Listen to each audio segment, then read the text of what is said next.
Hello বন্ধুরা, তো দেখো দীঘা স্টেশনে নেমে গিয়ে আমরা একটা টোটো করে হোটেলে পৌঁছে গিয়েছিলাম।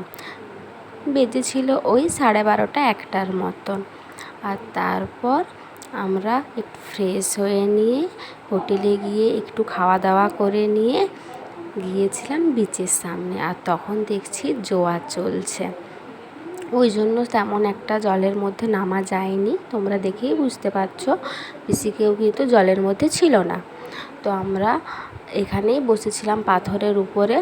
তো দেখো সাহেব কেমন করছে এদিক ওদিক, যেন একদম জলপরি মাছপরির মতন এপাশ ওপাশ করছে। তো আমি ভিডিও করছিলাম। তো সেই দিনে আমরা কিন্তু নামতে খুব একটা পারিনি।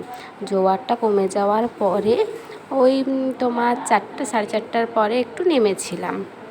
তো বেশিক্ষণ ছিলাম না, 1 ঘন্টার মতন থেকেই উঠে গিয়েছিলাম।